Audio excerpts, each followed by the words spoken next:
Hola, estamos en el comercio en CADE, soy Israel Lozano y en esta oportunidad vamos a tener una entrevista con Luis Miguel Castilla, director de Vidensa Instituto. Bien, continuamos en esta cobertura de CADE ejecutivos por parte del comercio y estamos esta vez con el señor Luis Miguel Castilla, director de Vidensa Instituto, ex ministro de Economía. Señor Castilla, gracias por estar con nosotros. CADE hace un llamado a la acción ante la actual crisis. Tenemos indicadores como pobreza, informalidad altos. ¿Cuál quizá para usted es el más crítico y el que deberíamos tener más a la brevedad? Yo creo que lo más crítico es que el Estado está implosionando. La administración pública está en parálisis. Ha habido un retroceso muy grande en tan solo pocos meses de gobierno. Y esto está pasando una gran factura en las decisiones de los consumidores de gastar, de los inversionistas de invertir, de las empresas. Y esto ha provocado que el gobierno esté comenzando a sincerar sus cifras de un menor crecimiento económico. De hecho, hace menos de 2 meses, un poco más de 2 meses, el gobierno lanzó un plan de impulso económico al cual ha tenido que adicionarle nuevas medidas y echándole la culpa al Congreso, diciéndole que no ha logrado efectividad porque el Congreso no los aprueba, entonces, y pone más normas. Entonces yo creo que el tema de un Estado que no está funcionando, que es uno de los pilares de este CADE, y el hecho de tener una situación muy compleja de falta de acuerdos mínimos entre los poderes del Estado, están deteriorando toda la institucionalidad y el ambiente de negocios para que el país pueda crecer y generar empleo, y esto se ve reflejado obviamente en las cifras de menor crecimiento y de estancamiento económico y de incremento en la pobreza probablemente a partir del año entrante. Usted va a participar en un panel que aborda estos temas y además cómo lograr un estado de bienestar en un estado que está en las peores situaciones, digamos. O sea, ¿cuál es ahí la receta, en su opinión, para poder enfrentar ese tema?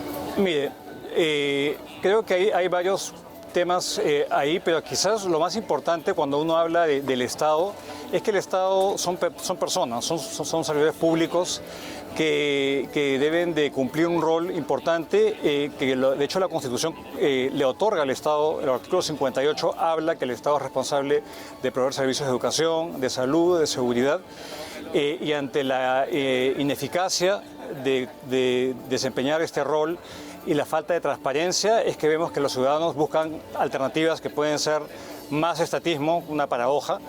Y esto es porque no hemos tenido funcionarios que han estado a la altura de las exigencias. Han habido intentos de reforma en el pasado.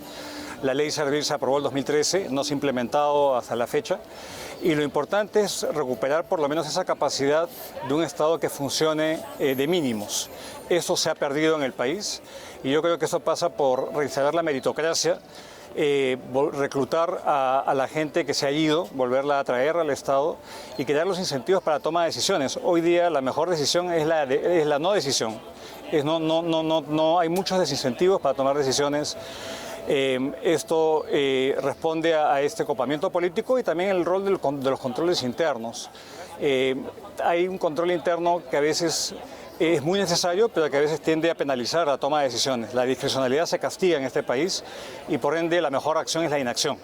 Entonces son ese tipo de temas que tienen que abordarse para tener un Estado que funcione y que cree las condiciones para que el sector privado pueda hacer lo suyo y los ciudadanos puedan vivir con tranquilidad y en un país, digamos, en paz. Usted hablaba al inicio del plan Impulso, que se han agregado nuevas medidas, en todo caso el impacto no es el esperado, pero quería preguntarles de su experiencia como ministro de Economía, ¿cuánto espacio tiene todavía para generar un impulso fiscal que genere crecimiento? Porque finalmente se están dando más ideas que significan gasto también, ¿no? Entonces, ¿hasta cuánto da este impulso también realmente? Y si es efectivo tratarlo así. Mire, el déficit fiscal en el país se ha reducido básicamente en los últimos 2 años por 2 motivos. Unos han sido precios muy altos del cobre, que ha abonado a tener ingresos extraordinariamente altos, y una baja ejecución de la inversión pública. Entonces, acá el peligro es que se torne por una solución facilista, que es aumentar el gasto corriente a través de subsidios.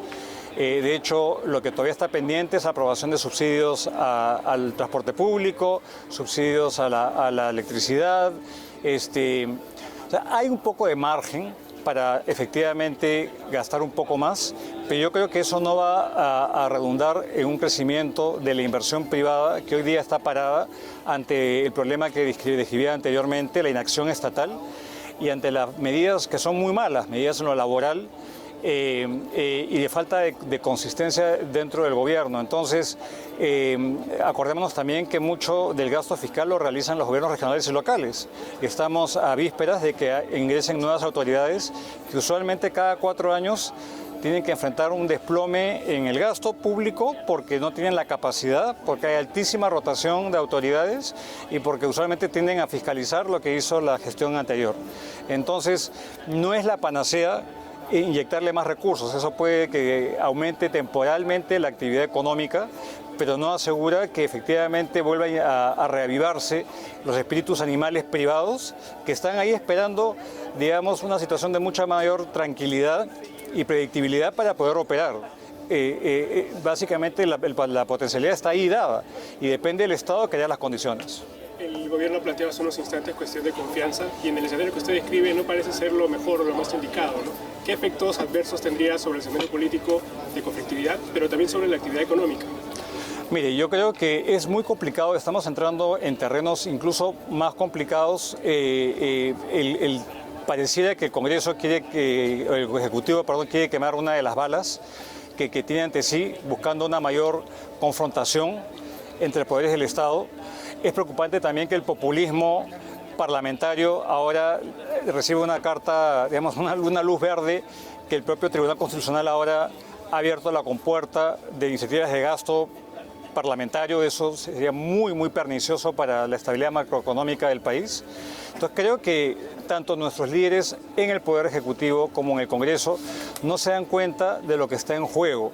Piensan que vamos a seguir con una economía resiliente, pero esto está resintiendo la estructura de las decisiones de las personas, de las familias que enfrentan inflación, que enfrentan altos niveles de endeudamiento, y las empresas que básicamente están viendo cómo optimizan o cómo se van a otros lados donde haya mayor estabilidad. Entonces yo creo que esta situación de ingobernabilidad crónica que el Perú está creando ya hace varios años, pero se ha agudizado en los últimos tiempos, le está pasando una factura muy alta. Estamos cayendo en todos los índices de competitividad, en los índices de ser un país que ya no es el que crece más en la región y que cae en la medianía y que está retrocediendo, y los actores políticos no se dan cuenta de lo que está en juego.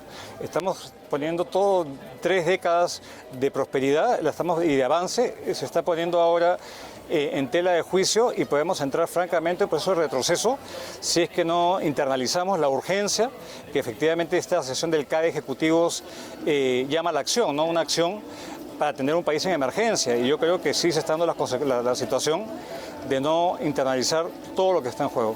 Una última pregunta. El MEF acaba de actualizar su proyección, que estaba en 3.3, la ha acercado más al 2, que es algo que había hecho algunos analistas del mercado.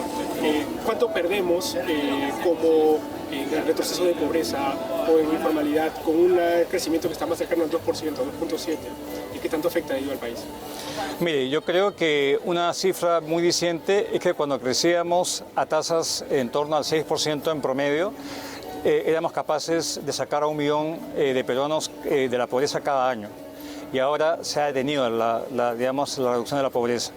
Entonces creo que lo más triste de esta situación es que por cada punto de menor crecimiento económico estamos dejando a muchos peruanos condenados, no solamente a la pobreza, sino a una situación de vulnerabilidad muy grande. No tenemos ahora, los hogares peruanos no tienen la capacidad adquisitiva para siquiera suplir la canasta básica de consumo, y esto se está haciendo un fenómeno mucho más agudo en las zonas urbanas del país. Entonces, yo creo que lo que vamos a tener es que el Perú, en lugar de seguir cerrando la brecha, vamos a comenzar a aumentarla respecto a nuestros vecinos, y la pobreza va a ir incrementándose. Yo diría que ese fenómeno de tener tantos años de reducción ininterrumpida de la pobreza podría ser una cosa del pasado, y vamos a estancarnos en niveles de 25% y de vuelta llegar a 30% adicional y sin pandemia. Esto se atribuye principalmente a un mundo más desafiante y a la poca aptitud y desprendimiento de los políticos respecto a su rol en el manejo de la economía y darle estabilidad al país. Señor Castilla, muchas gracias. Gracias, Israel.